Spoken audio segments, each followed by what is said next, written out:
You're against fascism. So this shirt, this proud Army veteran t-shirt, is all I needed to wear. You see, we took an oath.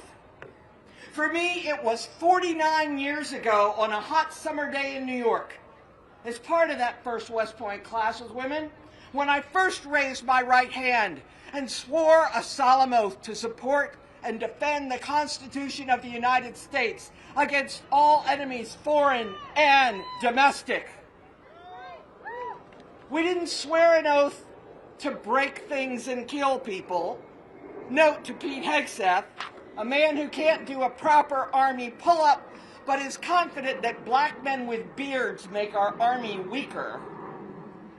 We see what you're doing, Pete. We see you imposing a political ideology on our military, an ideology that says women and black people and gay people are presumed inferior and trans people have no right to exist, an ideology that says only white men are qualified to lead, an ideology of hatred and death. We didn't take an oath to deliver lethality. If your mission is to kill things and break people, you're not an army. You're a mob. You're the same as MS-13. You're ICE. And as General Mark Milley said, of all the standing armies in all the world, we're the only ones who take an oath not to a government, not to a family, not to a tyrant, not to a dictator, and not to a wannabe dictator. And we sure as hell don't take an oath to a king. We take an oath to a document, a set of ideals. We swear allegiance to the idea that everyone deserves protection under the law. Everyone. Not just white, straight people, not just cis people, not just Trump supporters. Everyone. We swore an oath that the people would be protected against unlawful search and seizure, that the government shall not infringe the right to free speech. Not just free speech for citizens. The government shall not infringe the right to free speech, period. Or freedom of the press, or freedom of religion. Not just freedom of Christian religion. I am a follower of Jesus, and Jesus would have stood with us. Our military forces are characterized by core values like integrity and discipline, respect and selfless service and honor and personal courage, competence, commitment, and character, not appearance and acquiescence. If you see people doing combat cosplay and wearing Vans, that's bordering on stolen valor. Dressing for Volusia when you're beating old men, women, and children, low-level workers and families, violates my oath. So let me say to those in the Mississippi Guard who have been assigned here today and are keeping a respectful distance, to those in the United States Army, the Marine Corps, the National Guard, everyone who serves in the military, I know you're troubled.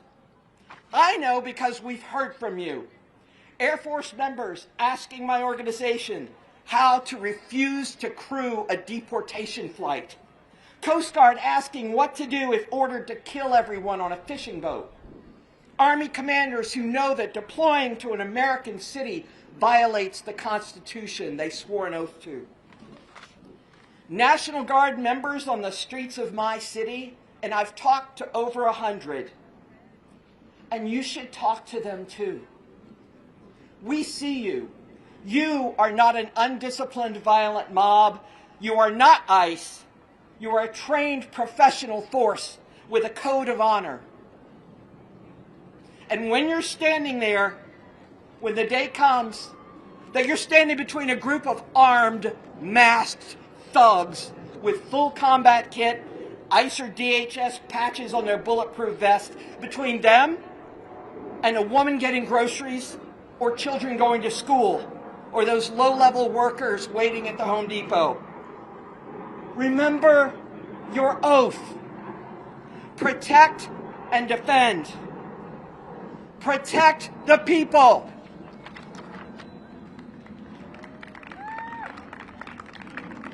To all of you, I know we can get overwhelmed, we can be too angry to move, we can get tired, filled with despair. At that moment, I ask you to remember whose footsteps you have the privilege to walk in.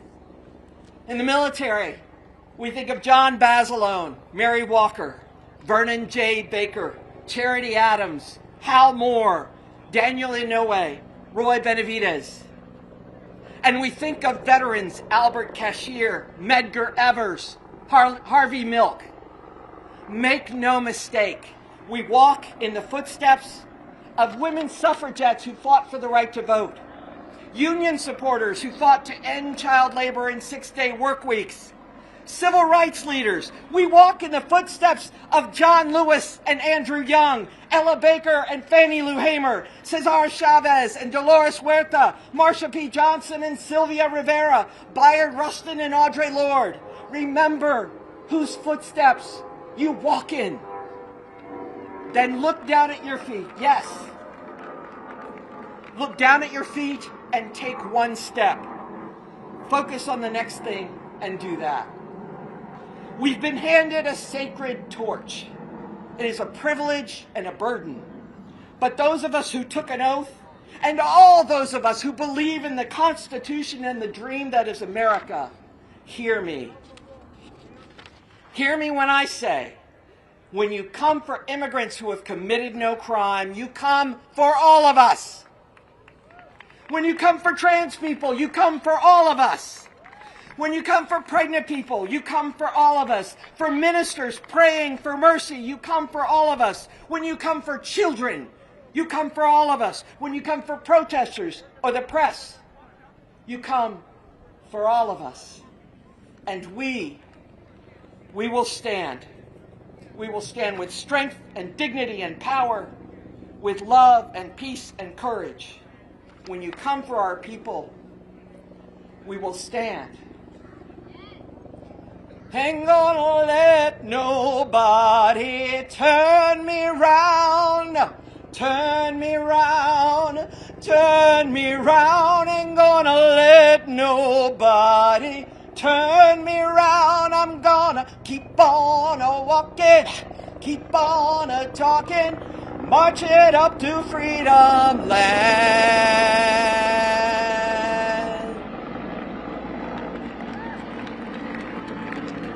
God bless America. Free DC. Stay woke.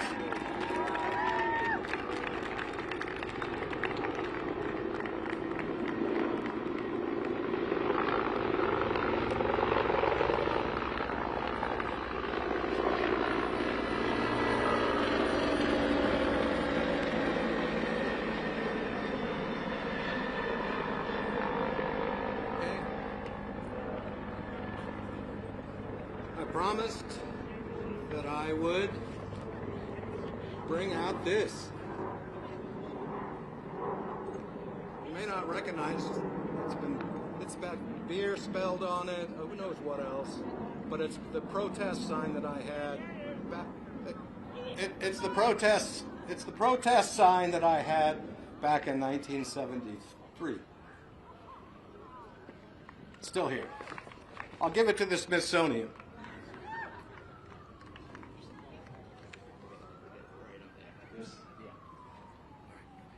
Thank you, Mike. I'm Charlotte Slayman. I'm a furloughed federal worker, a proud union member with NTEU 344, an organizer with the Federal Unionist Network, and an antitrust attorney at the Federal Trade Commission. But I'm speaking in my personal capacity today as a federal worker. I have been a federal worker for 5 years and have served under 3 presidents. Since January, we have been facing an unprecedented crisis here in DC. The federal government is being explicitly attacked by our political leaders, and very quickly, those threats turned into action. While the government shutdown has only been in the news for the last week, we have been experiencing what feels a lot like a government shutdown for months now.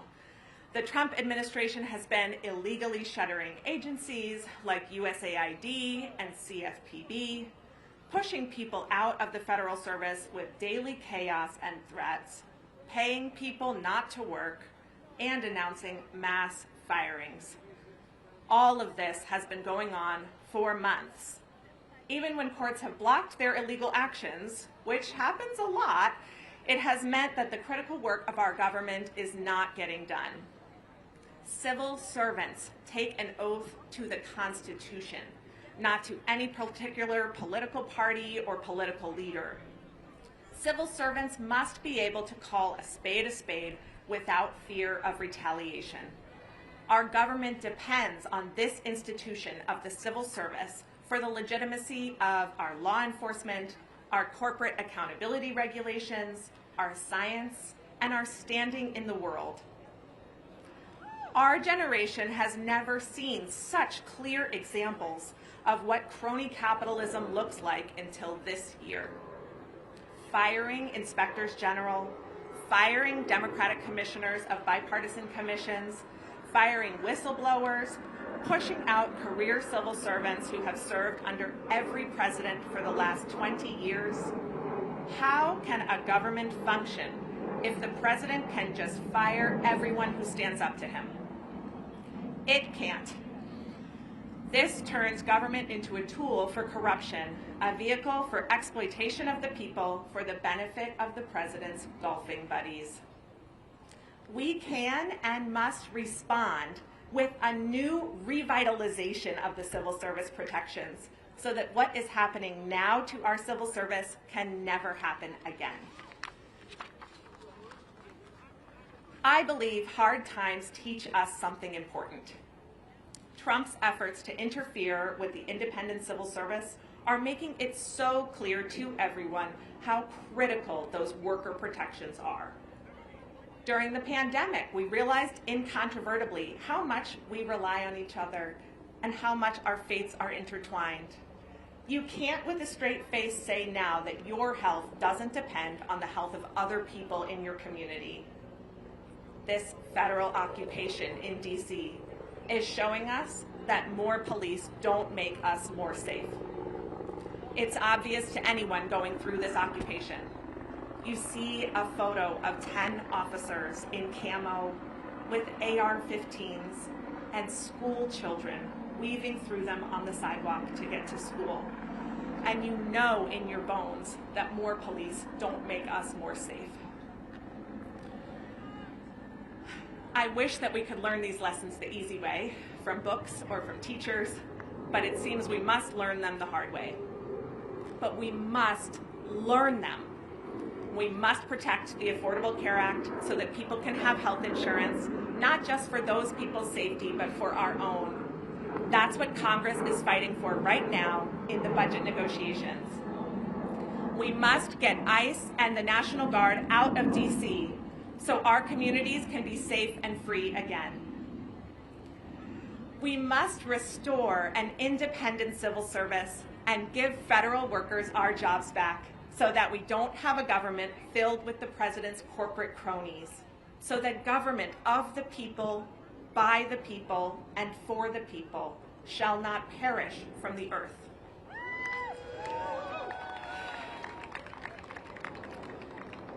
Here's what I think is most important for you to learn today, if you haven't already. Together, we are strong enough to win. I know it's easy to lose hope, which can stop us from taking action, but I am so full of hope. I have really big hopes, and I have 1,000 little hopes, and all of them are worth the fight. My really big hope is that we save the civil service. I have a smaller hope to save my own job, the jobs of my friends and colleagues. I have hope that Congress will stand firm against any stopgap budget that continues the president's lawless, draconian cuts of vital government programs. I have hope that ICE and the National Guard will leave my hometown of Washington, D.C. I have an even smaller hope that they will stop showing up at elementary schools during drop-off and pickup, or even just stop showing up at my son's elementary school. I am taking action on all of these hopes, small and big, and none of these actions are happening alone. For all of these hopes, I have found other people who have the same hope, and we are working together towards achieving them. I know that you have some hopes too. Think about what they are, and choose one, choose 10, choose 100, but please reach out to someone else who might have that same hope and get started. We need you. Thank you.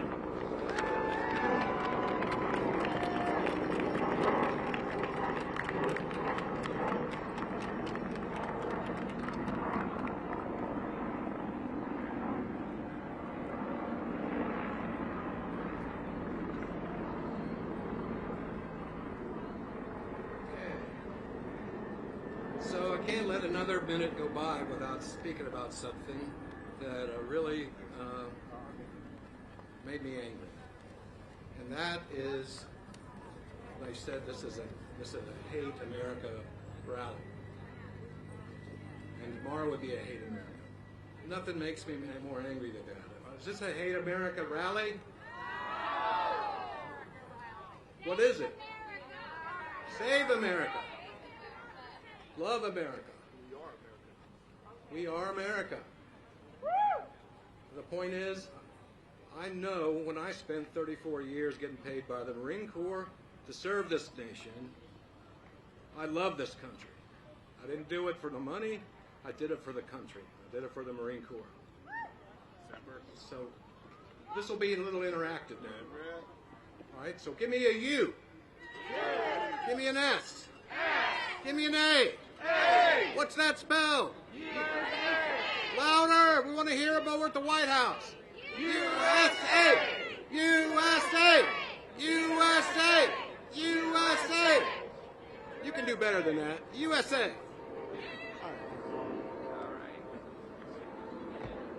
Hello.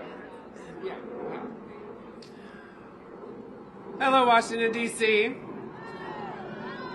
My name is Lelena Brandt. Some of you know me online as Demonstrators. I am a transgender Army veteran, an artist, an educator, and a loud believer in democracy. I am also a co-founder of Remember Your Oath, some of my comrades here behind me. We have been partaking in a 24/7 vigil over at Union Station since August 25th, and we intend to remain there until this current regime stops misusing our military as political props and wasting over $1 million a day when they could spend a quarter of that and house every single unhoused person in this fucking city. I serve this country because I love it, and I'm standing here today because I refuse to watch it be handed over to people who think that they were born to rule it. When I took my oath, I swore to support and defend the Constitution of the United States against all enemies, foreign and domestic. I did not swear an oath to a man. I did not swear loyalty to a party. I swore to an idea that every one of us deserves freedom, safety, and dignity. And that oath is being betrayed. This administration treats the Constitution like a prop, waving it in public while shredding it behind closed doors. They muzzle dissent. They defy the courts. They use fear, religion, and the military to consolidate power. But that's not patriotism. That's fascism wrapped in an American flag. They call it strength. They call it order. But it's rot dressed up as righteousness. They build ballrooms and arches for themselves while cutting veterans' care. They use our tax dollars to grow their wealth while the people they swore to serve can't afford rent or insulin. They've confused worship with leadership, and the rest of us are paying the price. And people, the cruelty is not a side effect, it's the point. Right now, trans service members, my siblings in arms, are being purged from the ranks, their careers destroyed, their benefits revoked, their names erased from the rolls of the country they've served. These are people who have led troops in combat, who have saved lives under fire, and now they're being told that they're unfit to serve. Not because they failed, but because America did. And the truth is, we didn't get here overnight. We got here because for years, so many people looked away. Because when trans kids were banned from sports, people said it's just sports. When their health care was denied, they said it's complicated. And when we were fired, evicted, assaulted, they said it's tragic, but it's not my issue. What can I do? And that silence, that polite distance, has snowballed into a system that now targets everyone. What starts with trans people never ends with us. It didn't in 1933, and it won't now. When they come for our bodies, it's a test. When no one stopped them, they came for women, for immigrants, for teachers, for journalists, for all dissenters. And now they're coming for democracy itself.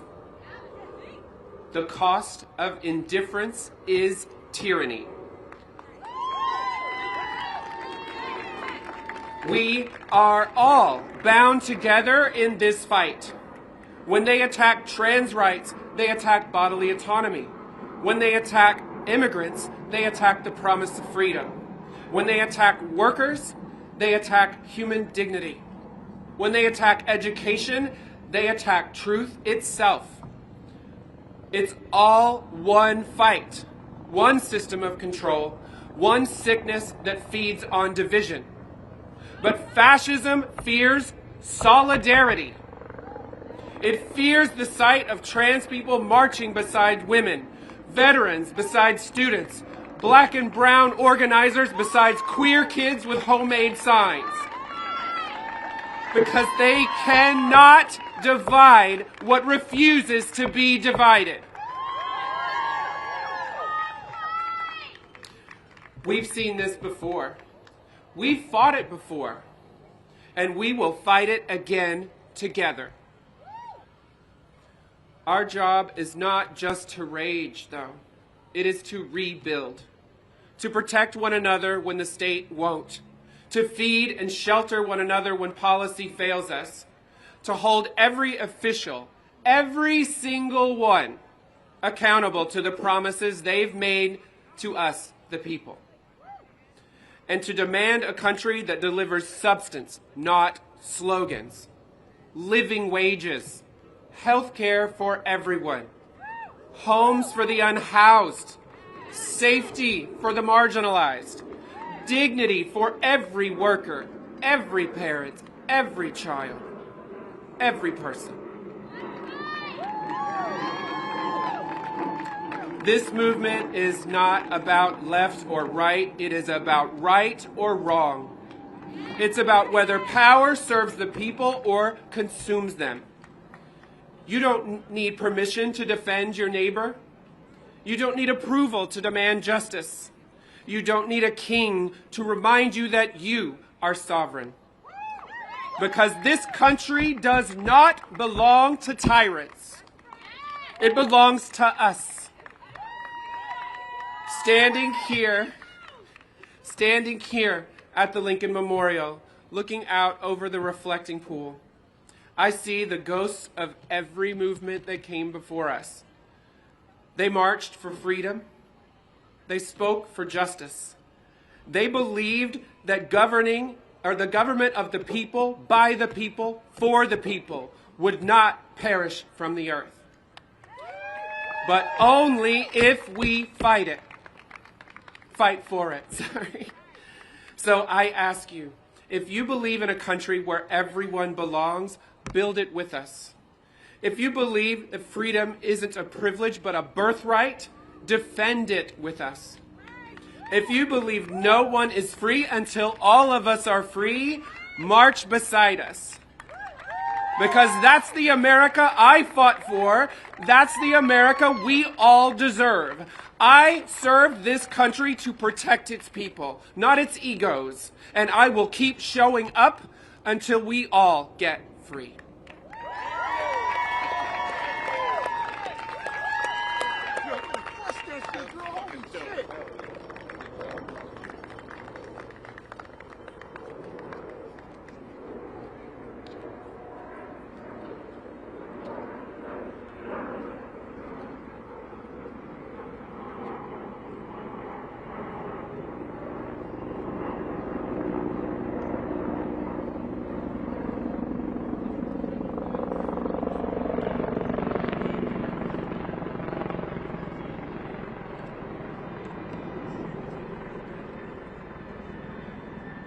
Everybody wave to the helicopter. He's going to come around a few more times.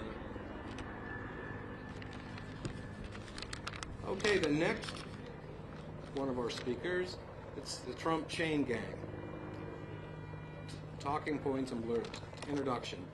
To paraphrase North American philosopher duo Cheech and Chong, if it acts like a mob boss, talks like a Nazi, and smells like a racist, well then it probably has an office at the White House. Okay, and I'm going to turn this over to them. I'll come up on the stage.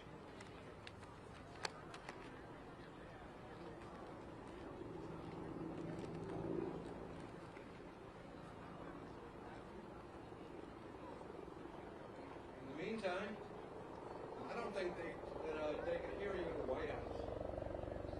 So we'll try USA again and see if it works out. Ready? USA! USA! USA! USA! USA!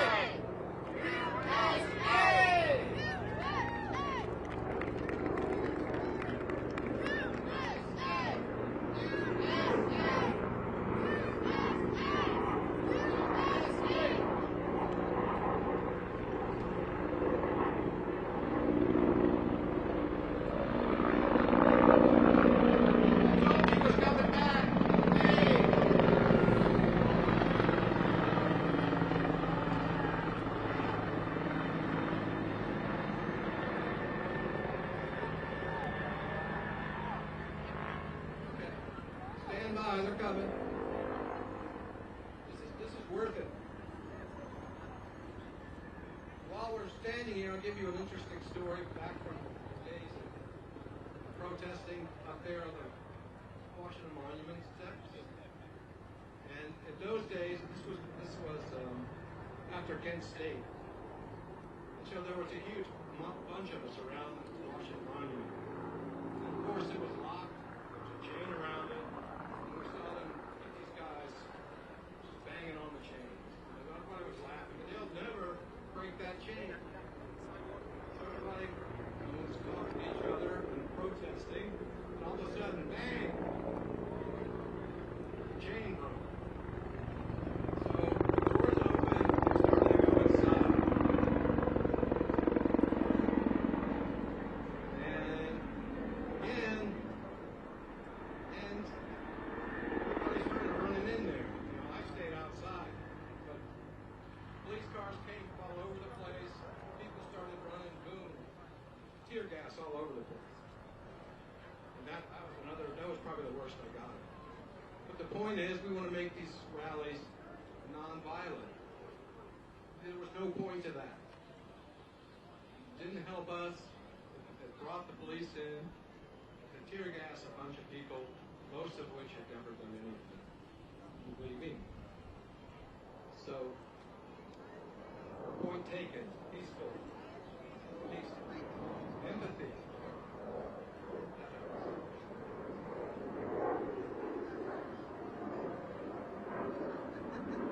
And some other interesting things. Because those basically our ancestors, to keep protesting and keep doing all the things that you do, you've got to keep it up. And so we did too. And so there was a protest on July 4th, 1973 by the Yippies. Anybody know who the Yippies were? Yeah, okay, there's two of us. The hippies were, that's right, they're the hardcore protesters. So of course, Mike had to go down there and join in. And it was a march around the mall, and we went to the Capitol. And me and a buddy were riding on a motorcycle, and we proceeded to ride up to the Park Police motorcycles, and luckily we didn't get arrested there. They sent us back. Then we stopped in front of the Capitol. So July 4th is a hot day in Washington. So we got out and we started diving into the pool right there in front of the Capitol. And they let us do it. You know, they had empathy for us of what they could have tear gassed us, they could have done a lot of things, but they didn't. They let us cool off and get out. So this works both ways, with the authorities and with the protesters.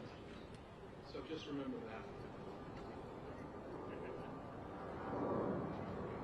Are puppets here yet?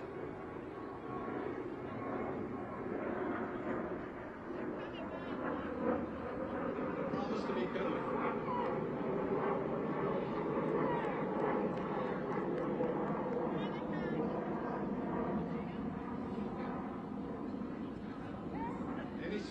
Any sightings? They're right here. Where are they? Ah, there they come. Here they come.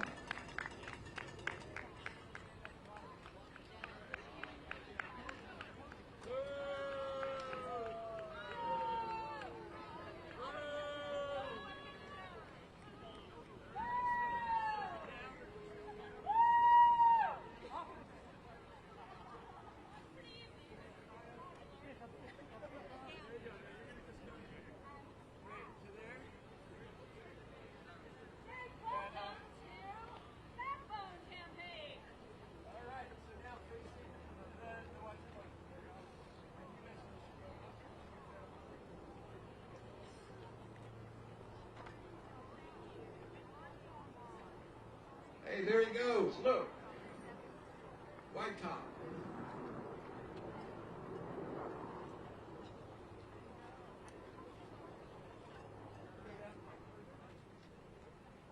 Down in front, please. Down in front. Okay, hey, JJ, let's come this way, please. This way. Come, here we go. This way. There we go. There we go. All right. All right, y'all. You're gonna keep the perforator in here. You're gonna be nice and stay here and put it in your place. Okay. Drop your shot up. Yeah. Open up your circle there. Greetings, everyone.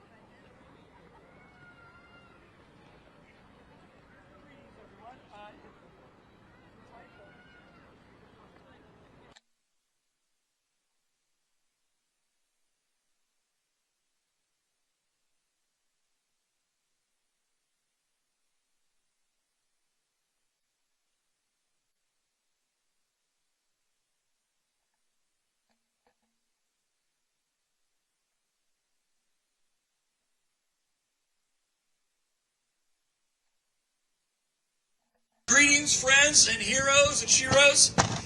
At Backbone Campaign, we take undermining and dismantling of the Constitution, the very essence of what it means to be an American, extremely seriously. These tyrannical buffoons here deserve to be ridiculed. That's right. Their falsity, puny, petty, poisonous petulance, love alliteration, would be laughable if it were not so toxic to decency, empathy, and the pursuit of equal justice. The stuff that actually makes this country great. So we are not laughing.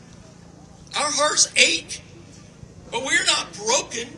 The grief we feel is proof that their war on empathy has not and will not extinguish our capacity for compassion, love for our country, and commitment to justice. Though the grief a lot of us feel is real, We're not resigned or defeated. We are outraged and united in purpose and mobilized to remove these thugs from this administration and our government and rebuild our country. Backbone Campaign joined the Removal Coalition to help make sure that these corrupt and hateful bullies and their sycophant goons be held to account for the violence and destruction they have perpetrated on our country, the rule of law, and the very institutions that were established to provide for the security, safety, and general welfare of our people. Their betrayal to their oath to support and defend the Constitution, are a betrayal of the foundational principles that bind us together as we the people. When Miller and company spew hate and threaten violence, criminalize protest, we're not quivering in fear or a fear of reprisal. Fuck that shit. From LA to Portland to Chicago to DC, we the people are countering their fear-mongering with moral courage and resolve. And yes, some humor too. Let's hear it for the frogs and the inflatables in Portland, huh? Yeah, the 5,000 people in the naked bike ride last weekend? Hell yeah. Yeah, those are really scary people. Oh, the place is burning. I just came from Portland. It's not burning. Their divide and conquer strategy to separate working people from each other, rural and urban, is not going to work. It will not mask their corruption and their disdain for democracy. And it will not protect them from accountability.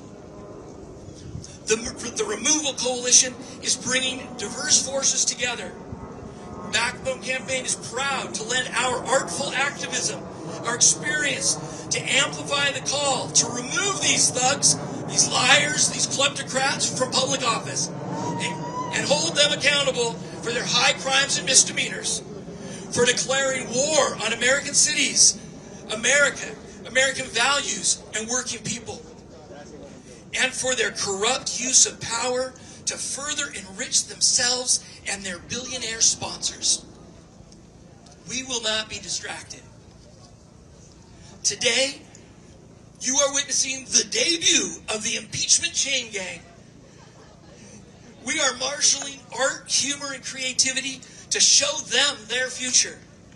We are locking arms with our partners at Free Speech for People who are harnessing the constitutional power of impeachment to hasten their removal. That's why I hope you check out impeachtrumpagain.org. That's their website and the petition. It provides a legal roadmap and articles of impeachment to call out these buffoons for their high crimes and misdemeanors. Here are just a few of their 25 articles of impeachment. Donald Trump has committed treason by levying war against the United States, by mobilizing U.S. troops against civilians in an effort to instill fear in the civilian population, quell lawful political dissent, politicize our military, and usurp local and state authority. Boo! That's right. Through his orders to ICE, Trump has kidnapped, detained, and removed, without any due process, thousands of people who peacefully live in our country. With papers or not with papers, they are not criminals. These people have been stolen from the streets of their communities, moved from state to state to evade court oversight. That is some bullshit. Held without access to attorneys and family, and in some cases removed from the country and imprisoned in dangerous conditions in foreign countries in defiance of court orders. That is some more bullshit. Let's say boo. Trump has undermined the First Amendment, and he is now threatening to expand this scheme of kidnapping disavowed people and sending them to foreign prisons to include U.S. citizens. What do you think? Some more bullshit, right? Yeah, we are not cowed. That is bullshit. We have to defend the territory of free speech. These people deserve to be ridiculed, and it is our job as citizens to ridicule tyrants. Lastly, Trump has abused the pardon power, undermining due process of law, and cost the American people more than $100 million in restitution that his pardoned allies will no longer have to pay back to victims and U.S. taxpayers. Just a quick picture.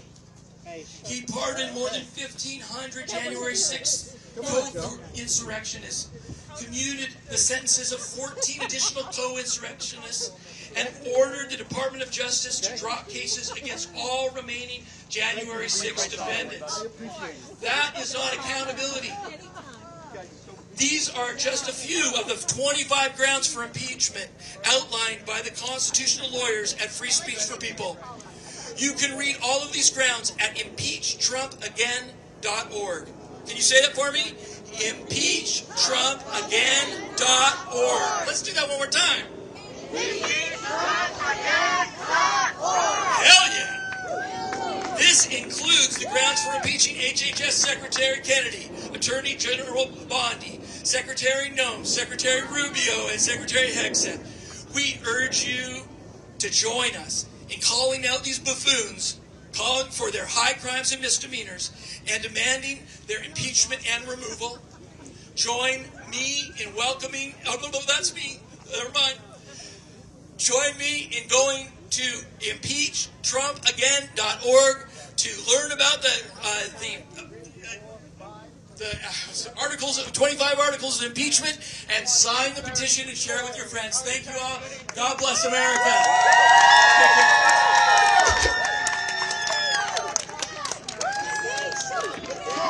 Impeach Trump again! Impeach Trump again! Impeach Trump again! Impeach Trump again!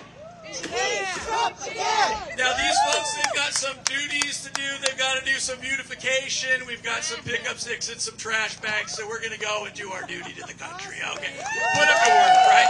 Thank you very much, Removal Coalition, and all the organizers. We really appreciate being part of this. I'm Bill Moyer, Backbone Campaign. Check us out at backbonecampaign.org. Thank you all. Together.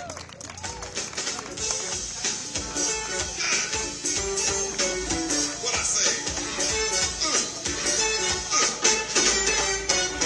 Hello. Trying to be cool, y'all. I want to get on down. Feel like a brand new groove.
Got so many bills, I don't know which way to jump. A stupid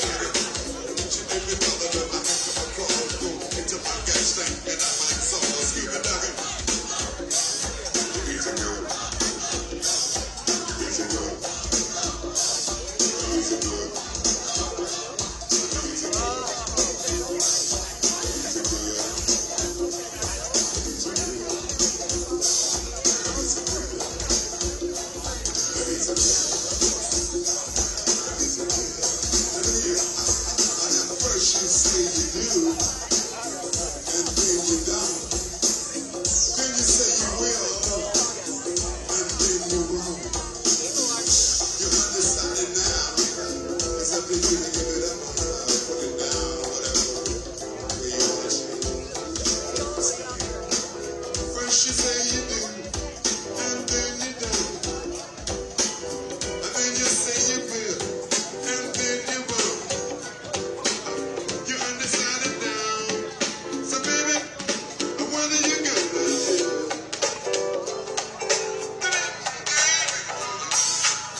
First you say you will, and then you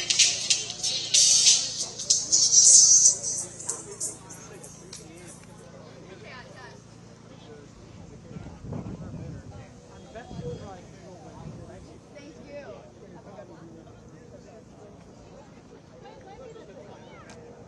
Hello, testing, administrative announcement. Last name Hubbard, a check Visa card. You just come on up and we'll get that to you over there at the side. Now our next speaker, you're going to really enjoy this. Needs no introduction.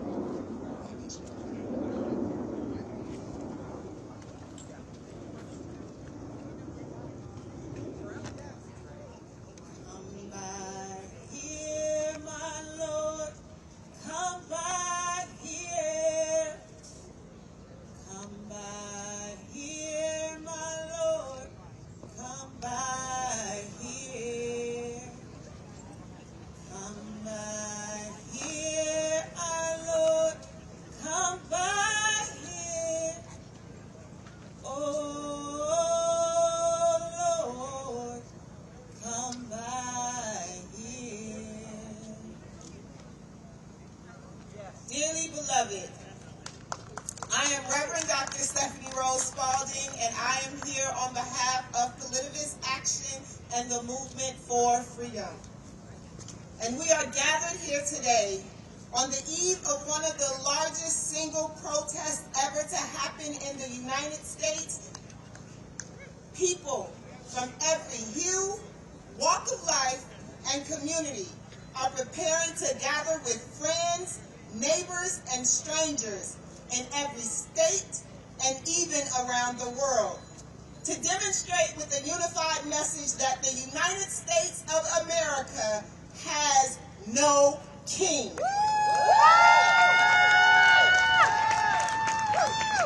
Contrary to the beliefs, behaviors, and policies of Donald J. Trump, we are still, in fact, a democratic republic, governed by the people and for the people, and the power lies with the people. It is true, our democracy may not be perfect, but it still exists, and we will fight for the life of it. As my sister in solidarity, the Honorable Cori Bush, will say, democracy is not just won, but it is maintained by those who resist and refuse to give up on freedom. And we are here doing just that. Refusing to acquiesce to a president and his cronies who are beyond derelict in duty and need to be impeached and tried for treason. If you have been paying attention, then I don't have to reiterate the myriad of ways this administration has our democracy on life support by attempting to obliterate all forms of checks and balances, weaponizing the Department of Justice, alienating our allied neighbors against neighbors. National Guardsmen, whom we employ and train to be mitigators of crises, now incite consternation and fear in fellow citizens and have become the pseudo-private army of a wannabe dictator. Immigration and border agents who we have hired with our tax dollars to ensure safe and welcoming immigration processes are swiftly becoming the most organized perpetrators of human trafficking on American soil. No, I don't have to reiterate these things because each of us in different acute ways are feeling the impacts of this administration's draconian policies in our everyday lives. It is why we have come. Some of us out of the shadows, never having participated in a protest, march, or rally before, but who know that history will record and remember where each of us stood when all hell was breaking loose upon the planet. Others, whose every moment of being is an act of resistance just because we are alive in a society that dares us to breathe. Yes, we are too aware of the trumpery we are being peddled to undermine freedom, peace, justice, and safety.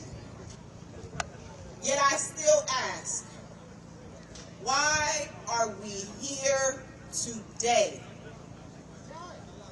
Why, in this exact moment in time, are we gathered on the planet doing these things? Come on now.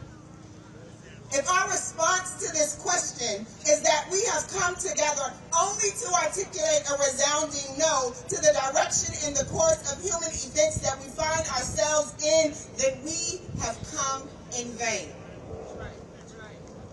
Emerging in this moment merely to say we do not like what is being done to us is an exercise in futility, because fruitfulness does not emerge merely from negation.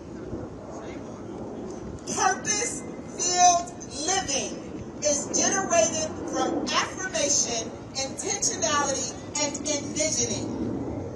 So even as we stand here resisting and saying that we must reject regression, authoritarianism, and hate, we must ask ourselves, what are we affirming? Who are we becoming? What are we living into? And in order to get there, we must wrestle with how we have allowed ourselves to be in this dangerous position in the first place. The truth of the matter, Trump is a monster of our own making. Beloved, if you are like me and my brothers and sisters in the movement for freedom, then we are not just resisting so that we can hold on to the status quo at our own demise. We are organizing and taking to the streets because we refuse to stay stuck in a past that is no longer conducive to humanity. Quite honestly, it never has been, and people are crying out. People are finally waking up, and I am just going to proclaim this right now. I am fucking woke. What is the alternative? Walking dead? Sleepwalking? Wake the fuck up!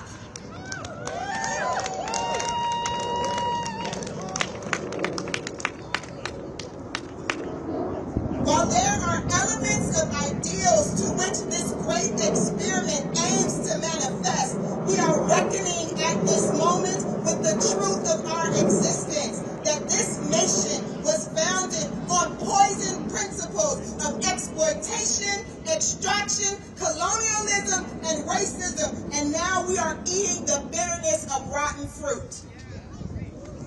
America's demonic covenant with dehumanization and an exploitative economy rooted in practices of genocide and slavery for some and meritocracy and exceptionalism for others is, as our departed brother Malcolm has shared, the chickens coming home to roost.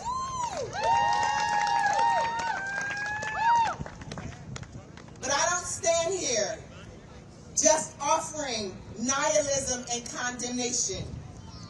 No, the movement for freedom in this moment suggests that we may need to learn more and lean more into the fall of empire. We are asking, what does our evolution of being look like once the revolution actually happens? America must establish a new covenant with its members, a conciliatory practice built upon reconciliation in the spirit. We must redress the brokenness in our relationships with nature, our environment, and our spiritual selves. The spirit of imperialism, dominance, and manifest destiny doesn't have to shape us moving forward. For now is the time to renew a right spirit within us. Brothers and sisters, change is happening. It is painful, it is scary, and sadly, all who invest in it will not be here to reap the reward of the seeds we plant and nurture for future generations, but we must plant the seeds. Nonetheless, we must decide at this moment how we lean into it and what we commit ourselves to being on the other side of it. For like every caterpillar that lays down its life to become a butterfly, so too must we. So I invite you, join us at the Movement for Freedom in institutionalizing humanity, life, and love. If we can institutionalize racism, sexism, capitalism, imperialism, we can institutionalize human dignity.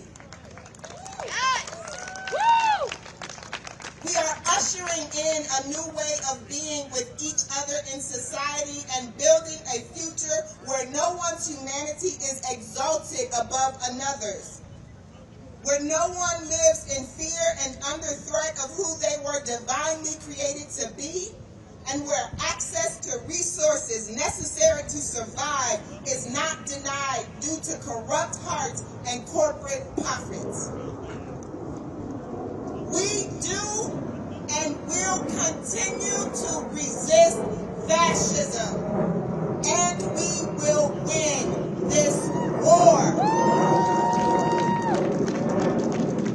But I urge you that we must begin now in building what comes next, as it is evident that our hope cannot rest upon the mere back and forth of a two-party political system and a society that is morally bankrupt in its form of leadership.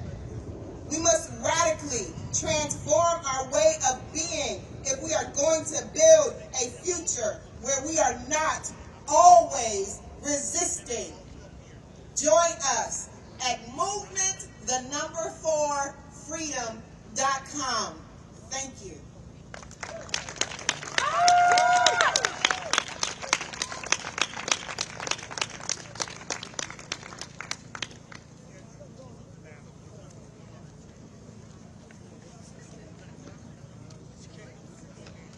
Okay, we're here with a famous, infamous person on the internet. How many people follow him wherever he goes? Give him a yell, man. Appreciate that. Yeah. I do. And behind you. So we turn it over to you for the remarks now. What's up, DC? First of all, we can't fucking fight this guy if we're dead. And you sound dead. What's up, DC? Since we're standing in front of the Lincoln Memorial, let's talk history. The framers of this Constitution, of this country, they came from a monarchy. They bared witness firsthand to what a tyrant looks like, and they were adamant. If you go read the debates between the Federalists and the Anti-Federalists, if you go study how the Articles of Confederation came to be, if you read Madison, you're going to find out one of their key concerns, one of the things that worried them the most was using the army against the people. That was what they believed was how a tyrant became a tyrant and a king became a king, was to turn the army against the people. For example, the Second Amendment was not about personally owning firearms. despite the NRA convincing politicians of that, so we can ignore dead children in schools, but I digress. The Second Amendment was always about this fight between Federalists and Anti-Federalists to ensure that a standing army could not overturn a state's sovereignty. That's what it meant. It was always about preventing a king from happening. So, let's fast forward to where we are. What's happening right now? The National Guard was sent to LA first, and then the active duty Marine Corps was sent to LA. And then the National Guard was sent here to DC. And now they're trying to send the Texas Guard to Illinois. This is not a fucking accident. It is on purpose. This is the blueprint. They're doing it for a reason. It's the agenda of how a king becomes a king and a tyrant becomes a tyrant. And I need everybody to recognize that. I hear these arguments online. They're trying to do this. They're trying to make a fucking king. They're trying to overturn democracy. And you better be a lot more pissed off about it than you currently are.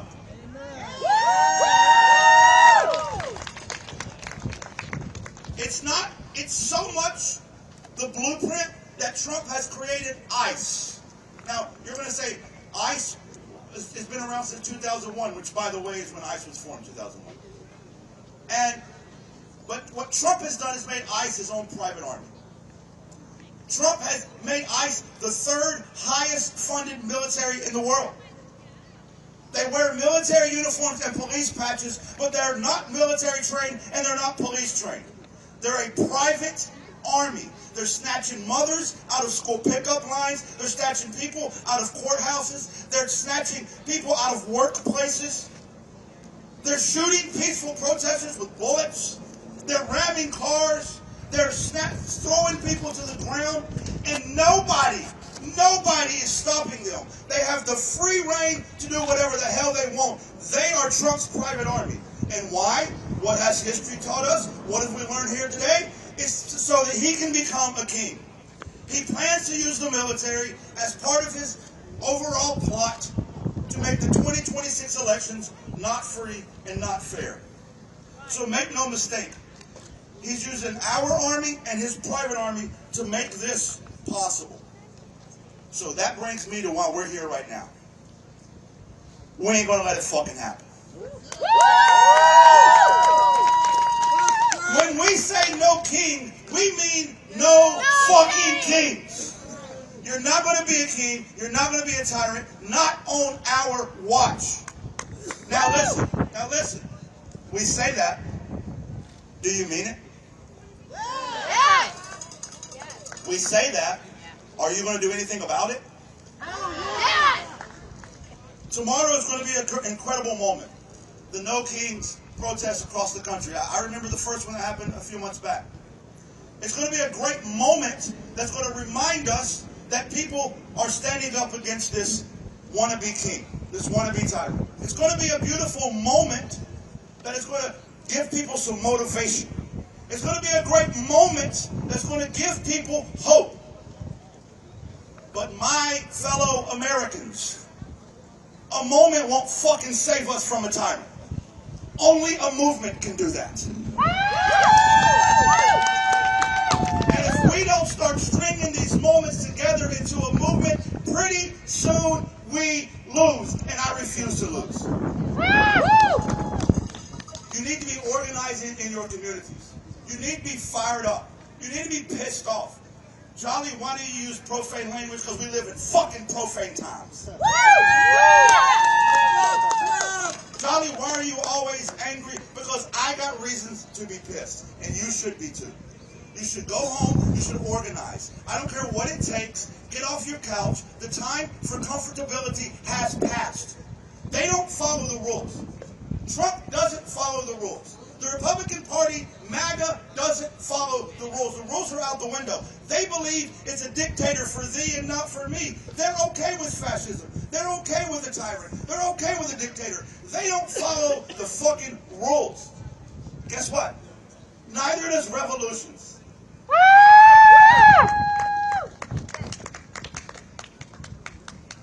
My bad, y'all didn't hear me. Mic's off. Neither does fucking revolutions. If we don't get pissed off and mean it, guys, we lose. You can be here all day. You can come to these rallies. You can do whatever you want. These moments won't save us. We need a movement. We need a revolution. You got to get up, get out, and drag your neighbor with you. Fuck Trump. No king. Thank you.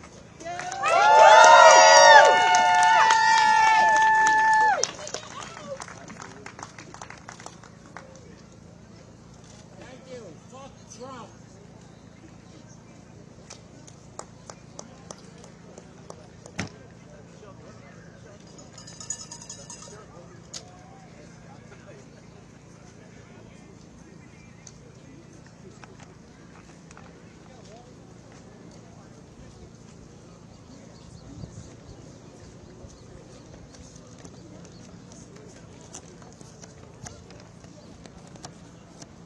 All right, another speaker is going to address a subject that we really need to hear about.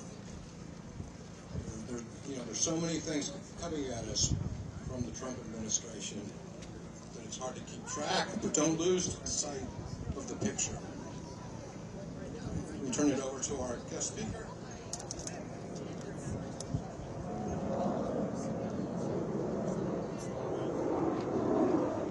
Can you hear me? Good afternoon. My name is Jermaine Collins. I'm a U.S. Army veteran and the national team lead organizer for Common Defense, a member-led organization of progressive veterans who span every state and beyond. When I used to wear the uniform, I did so with pride. I serve this country because I believe in the promise of freedom, equality, and democracy. These aren't just words to me. These are values I believe. These are values I believe in, and they're values I think are worth defending. But what I've seen happening here in D.C. and in other cities around the country is not in the defense of freedom. It's the slow, deliberate dismantling of it. Let's be real for a second. The occupation of Washington, D.C. by the National Guard, our siblings in uniform, is not about security, it's about intimidation. It's about silencing the voices of the people who are dismantling justice, dignity, and change. When the military is deployed against its own citizens, we don't call that freedom. We call that authoritarianism. I didn't risk my life overseas to come home and see armed troops walking around the streets of my city, my home.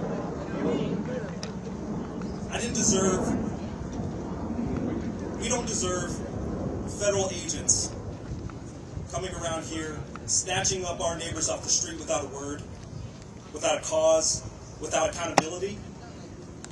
ICE, Border Patrol, and other federal agencies have been operating like secret police, targeting immigrants, activists, and everyday people, tearing families apart, tearing communities apart. This is not about national security. This is state-sanctioned fear. We didn't put on the uniform so our government could turn its back on us, on veterans, on working families, on those who need the help the most. The very agencies we built, the very agencies that were built to serve the people, like the VA, VA healthcare, are being gutted, privatized, and hollowed out. And this started long before the government shutdown. So let me tell you something.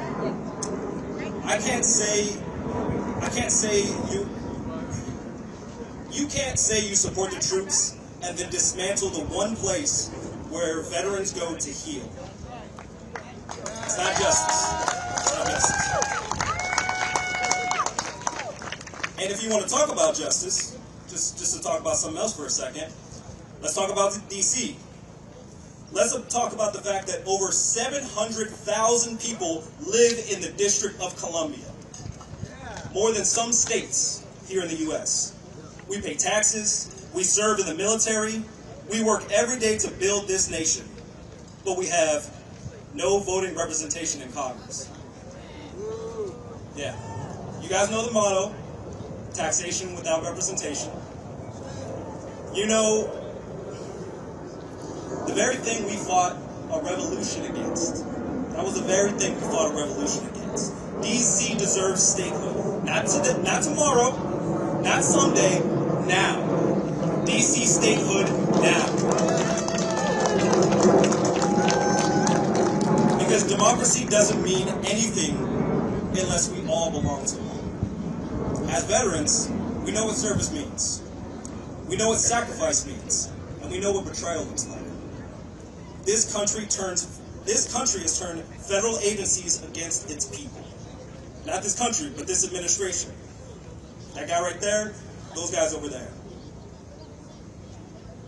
It's not just a failure in policy. It's a moral failure. It's a failure of character, and it's a failure of humanity. We didn't sign up to be used as pawns in some political game. We signed up because we believe in something bigger than ourselves. Now we're standing up. Not as soldiers, but as civilians, as citizens, to say the mission has changed. The fight is right here at home. The fight for justice, the fight for dignity, the fight for democracy, and the fight for each other, for our communities.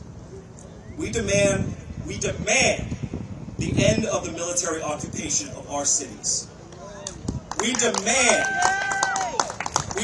the end of the secret police and ICE terrorizing our neighborhoods. We demand the full funding, not dismantling, of the services that we earn and the services that we need. We demand statehood for DC. We demand statehood because our democracy is incomplete without one. So, I'll say this in closing. Ladies, gentlemen, and everybody else on that technicolor spectrum of what we call humanity, this is our country. This is our home. These are our rights, and we will not stand idly by while this regime tears everything apart that we hold dear. It's time now. It's time to stand up. It's time to fight back. Join us in this fight, and fuck Trump.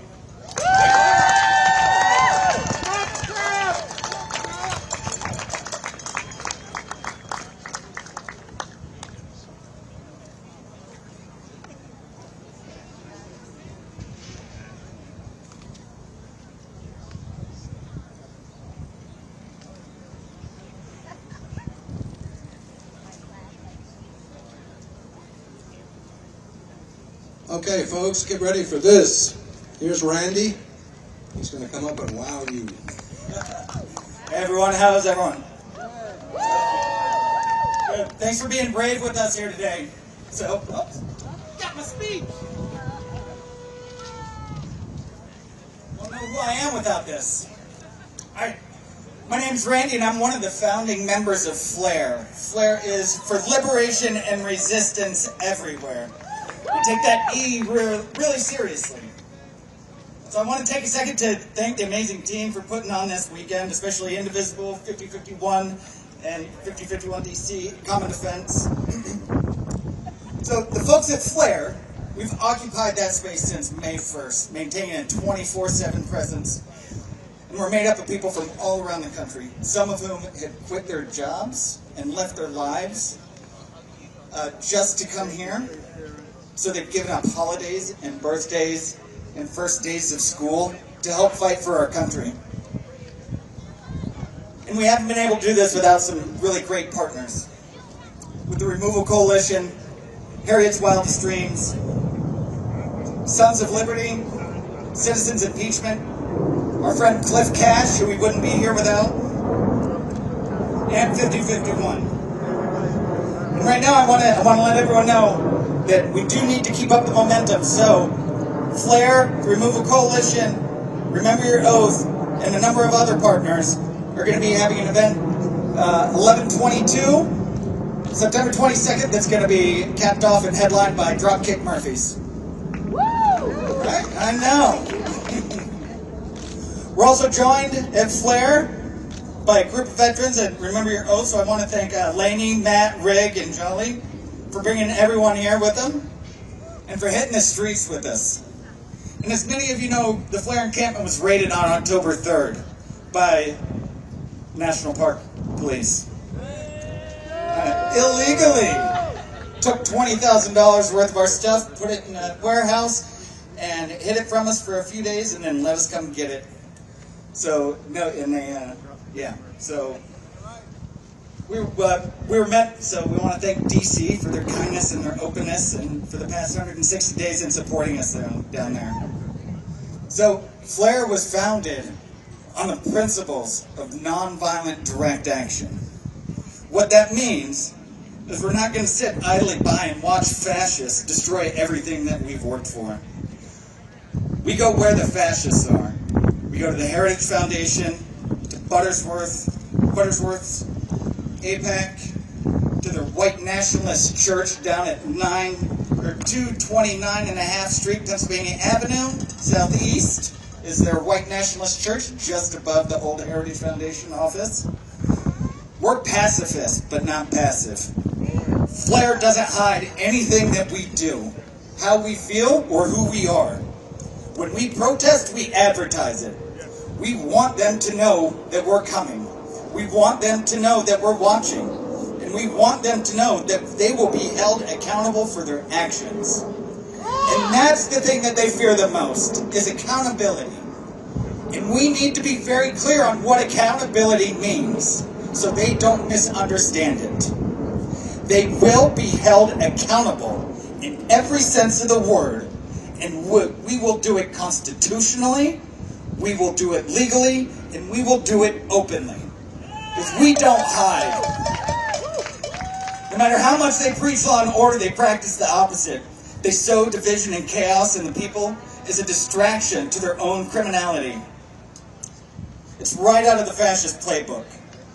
Create a false narrative of crime and corruption, blame marginalized group of people, and send the Gestapo in to terrify the citizens in the name of law and order. Yet, they're the ones that created these structures and laws of oppression and violence and call it freedom, like the liars they are. And they're the ones that make the racist, anti-trans, anti-women policies and then hide behind cops like the fucking cowards they are. Another thing out of their playbook is to overwhelm us with all of their hate and vitriol so that we only worry about ourselves and we only fight for ourselves. Flair doesn't do that, and we won't do that. We will not forget about our disabled communities. We will not forget about our black and brown communities. We will not forget about our queer communities. We won't forget about Ukraine. We won't forget about the Uyghur in China, and we will never forget about the people in Palestine. So, I have a friend, Danny, who, one of the strongest people I know. And I wish she could be here today, but she's been sick recently for a while. But when she's not getting treatment or having brain surgery, she's right here with us. In fact, I talked to her the other day, and she had just finished up. After spending 6 days in the hospital for brain surgery, when she got home, the first thing she did was some mutual aid. She contacted people and saw where she could help, and she did it. So,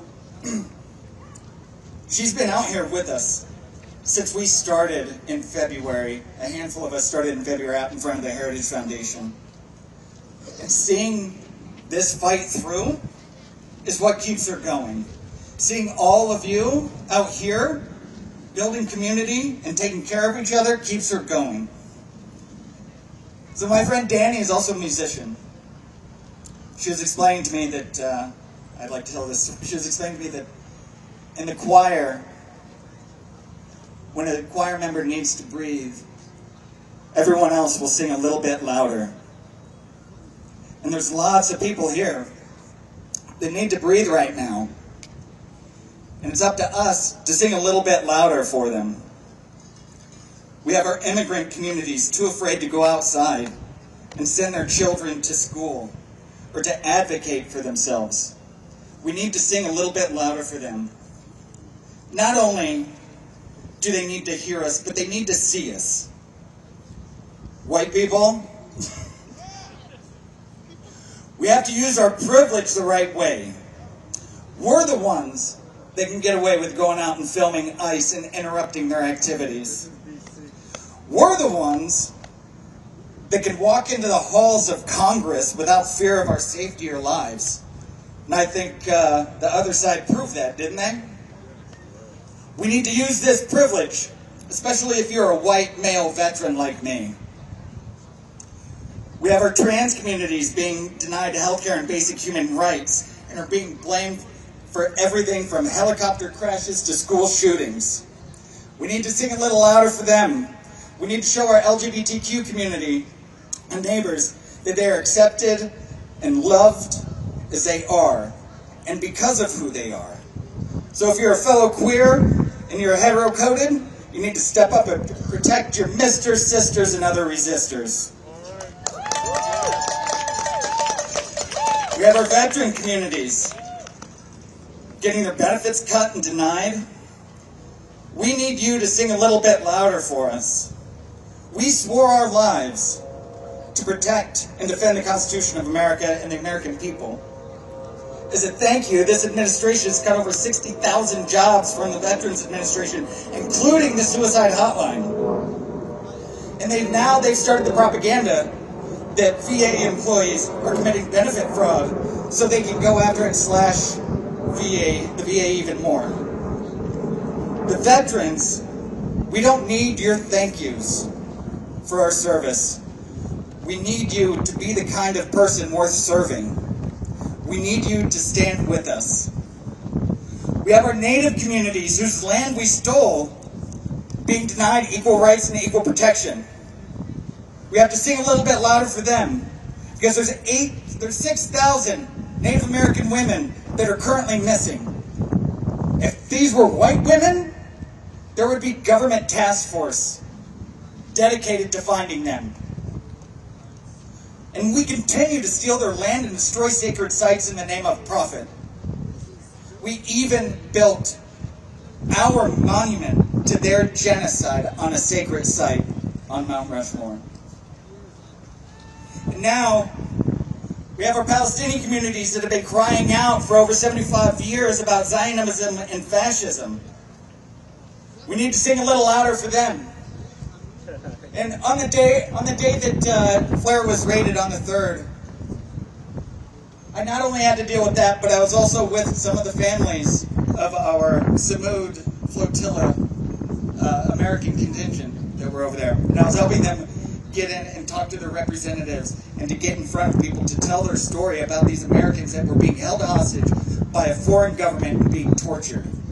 And not one of them missed the opportunity to advocate for Gaza and the Palestinian people.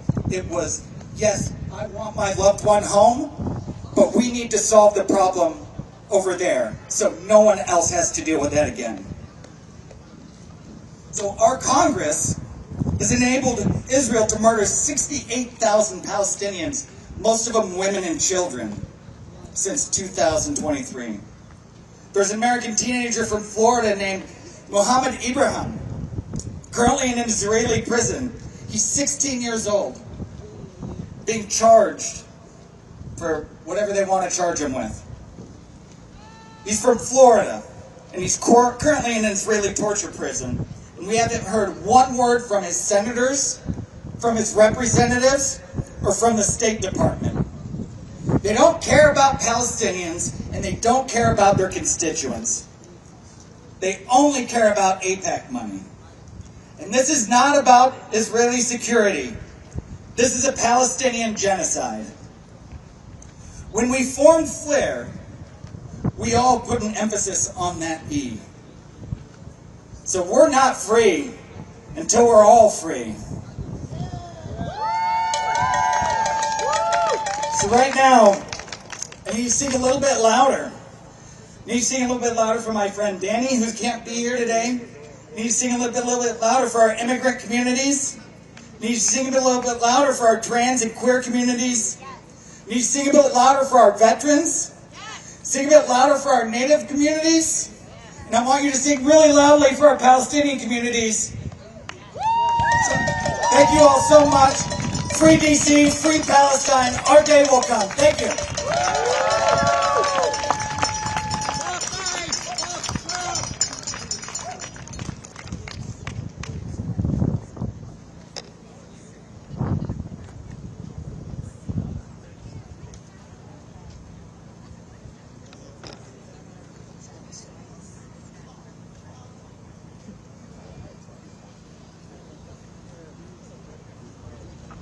Okay, our next person to speak has also got a very important message for you.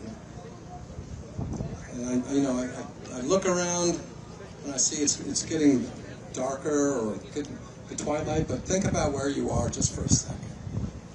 You know, what would Lincoln say about all this? Or Washington? You know, let it sink in.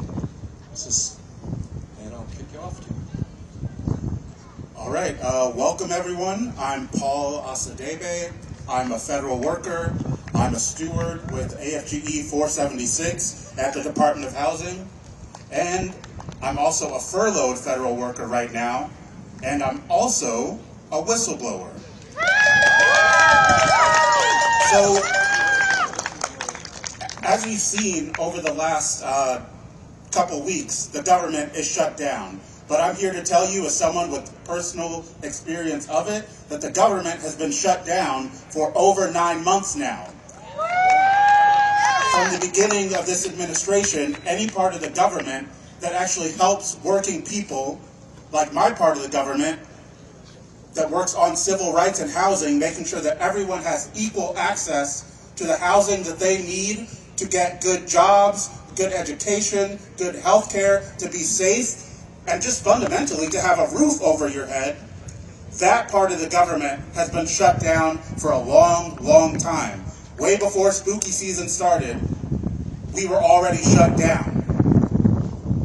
And I'm here to tell you, as someone who has been in this government for years and who is now dealing with the atmosphere of fear and control and uncertainty that this government is creating right now, as someone who's had coworkers fired, who's had coworkers forced to resign, who's had coworkers feel that they can't take it anymore and need to leave, and who himself, who is a whistleblower and who has been fired for speaking out, who's had coworkers also fired for speaking out publicly and telling Congress and you, the American people, the truth about what is happening with their civil rights.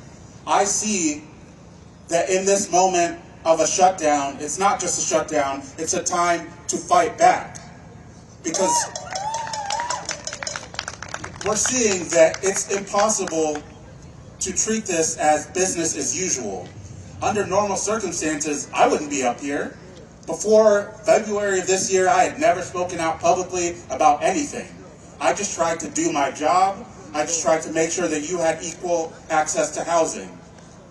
But it became very clear very early on that we were not going to be allowed to do that for the next 4 years and for as long as they want to make it.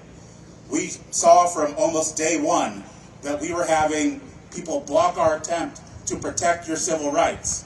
I'm a civil rights attorney. What I do day to day and what I swore is to make sure that when your landlord or your bank or your developer who builds your house or your state itself tries to discriminate against you, I'm the one who comes in and makes them stop.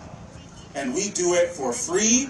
We are legally required to investigate every case that we get. We're legally required, when our investigators see that someone probably discriminated against you, we are required to charge that case. We're required to come in and stop them. But they've harmed our ability to do those investigations. They've come in, and political appointees, 20-year-olds, who are not lawyers, will come in and say, I don't like that case. We're just going to squash that. You're not allowed to work on that anymore. We're seeing them come in with settlements. So imagine you have come to an agreement with your landlord or whoever that they're going to stop doing whatever made you file a complaint in the first place. And then the federal government is going to monitor them. They're going to make them get training so that they know how they're supposed to actually run their business. They're going to make sure that we are making sure that we are monitoring what they're doing so that they don't discriminate against you in the future. Imagine some 20-year-old saying that we're just not going to do that anymore. That doesn't align with administration priorities. So we're just going to stop that. And then you're just left on your own with no one to help. Every step of the process, everything that we would normally do to help you as the American public, we are being stopped from doing that. And since I took an oath, since my coworkers took an oath to defend and serve you, no matter who is the one attacking you, even if it's the president, even if it's Elon Musk, if it's Peter Thiel, if it's some governor in Texas or Mississippi or New York, it doesn't matter who it is, we are the ones who defend you. We took an oath to do that. And in this moment of these endless attacks, these attempts to get rid of any capacity for the government to do anything that actually helps you, for them to have the ability to just weaponize the government, to turn it into nothing but a weapon. In that moment, we knew that we had to stand up and tell you what is happening to your rights on a daily basis. And that's what we did. We went to the public, we went to the media, we went to Congress, we put our names on it. We're not going to let them say that we're leaking anything, that we're hiding anything. They're the ones who hide stuff. They don't want to tell you what they're doing. If you ask them, they'll say, oh, we're fully enforcing all your rights. That is not true. And we had to tell you exactly how that's not true. And we saw from their response what their priorities actually are as an administration. So when there's hundreds of kids in Texas who are facing a natural disaster and who died and they need urgent help, it takes 72 hours for them to respond to that. It takes Congress and the media to figure out where Kristi Noem even is during that situation. When it comes to... She's shooting fucking puppies. She is. When we see people coming for urgent help, people who are suffering from domestic violence, they have a stalker at their door. They need urgent help to get out of that unit and get somewhere that's safe for them and their kids. It'll take a long time for them to help you with that, if they're going to help you at all right now. But when whistleblowers use their rights to tell the truth in a week, oh, we got a packet ready and we're going to walk you out of the building. That's their priority right now. But the American people's priority, my priority, is actually making sure that everyone has access to what they need in this country. Whether that's housing, whether that's education, healthcare, and that's the big fight right now with Congress. The government shut down right now because people don't want you to have healthcare that you can afford, that you can actually rely on. And so some people in Congress have decided to hold the line on that. And that's important because if the premium increases that are happening, people are already getting in the mail, if those go through, it's anticipated that 50,000 Americans a year will die who didn't have to die because of that. And that's disgusting, and that can't be allowed to continue. But it's not just about healthcare. We can't fund a government that's dismantling itself day by day, that's being weaponized, that has no accountability, that's attempting to traumatize its own workers. They've openly admitted that that's what they're trying to do. So in that moment, it's not business as usual, and Congress can't continue as if it is.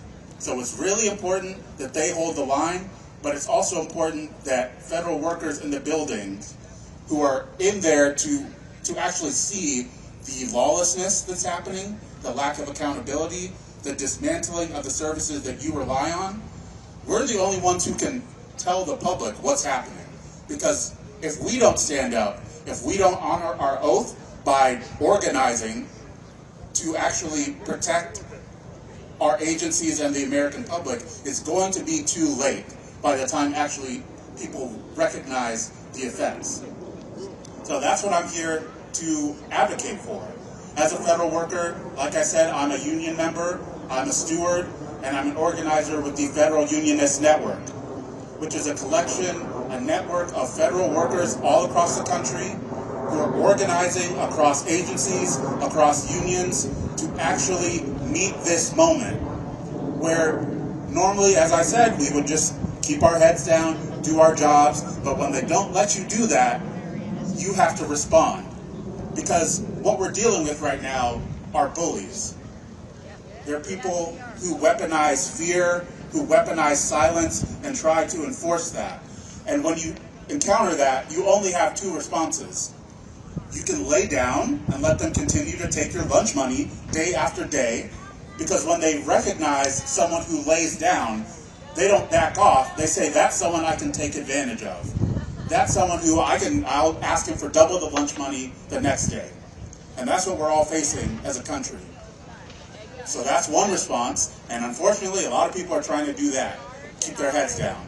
But as I've seen, as someone who works in a federal civil rights agency, I know that I cannot afford to keep my head down and think that that is going to save me, or that's going to save the people that I serve. That's not how this is going to turn out. So the other response is to organize. It's to build the power among all the people who think that this is wrong, who are looking for someone to come and save them. There's no one coming to save you, it's you. And you do have the power to do it, but not alone. Only when you organize through a union, through your church group, through your community groups. Just get out there, find the thing that you care about, that you cannot see yourself letting go. Organize with the other people who care about that to defend it. And there's many different ways you can do that, but if you're a federal worker or someone who supports federal work, who relies on federal work, which I think is all of us, then you should join the Federal Unionist Network, you should join your union, you should join whatever group is doing something right now, because it's very clear where we're going if we don't all stand up. And I do not want to go there. I don't intend to go there. I won't go there. So I need you to join me in going somewhere else, somewhere much better, somewhere where we actually want to be. A place where federal service is about actually making sure that all people, regardless of who you are, get what they need in this country. And it's going to take a big, big movement, not just one day. Even though you're all beautiful, I love to see you here. It's not going to be just today that does it. It's going to have to be tomorrow, but not just tomorrow, every day after that, actually building institutions that can stand up against fascism, because that's what we're dealing with. And I think we can get there. I think it'll take you, every single one of you, and all of our neighbors, but I believe we can get there. I took an oath, and what it means in this moment to me right now is to build the type of society, the type of workplace, the type of co-workers and institutions that can get us there, and I hope to see you there.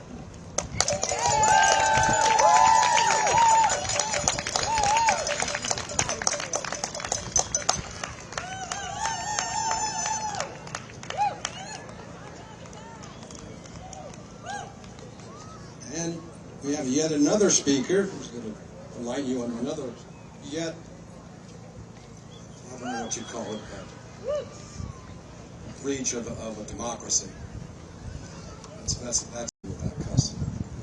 But I'd also want to say, look up there. They came to D.C. They're seeing democracy in action. So clap for them.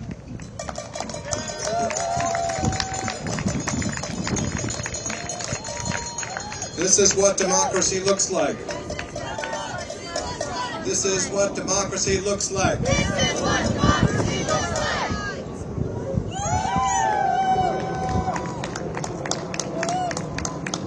Bring it in, y'all. Bring it in, bring it in, bring it in. Come on, let's show them some unity. We're going to talk about unity, but let's start with everybody coming a little bit closer if you can. Come on, come on. Donald! Donald Trump, you such a clown!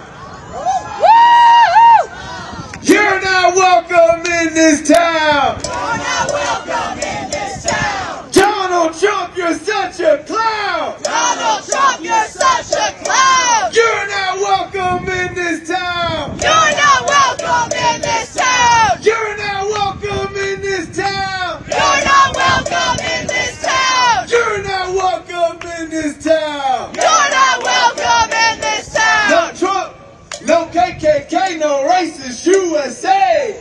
No Trump! No KKK! No racist USA! No Trump, no KKK, no racist USA! No Trump! No KKK! No racist USA! I said no Trump, no KKK, no racist USA! No Trump! No KKK! No racist USA! Give it up for yourselves, y'all. We out here on a Friday. Kicking off No Kings Weekend in Washington, D.C. I got a little pop quiz for y'all.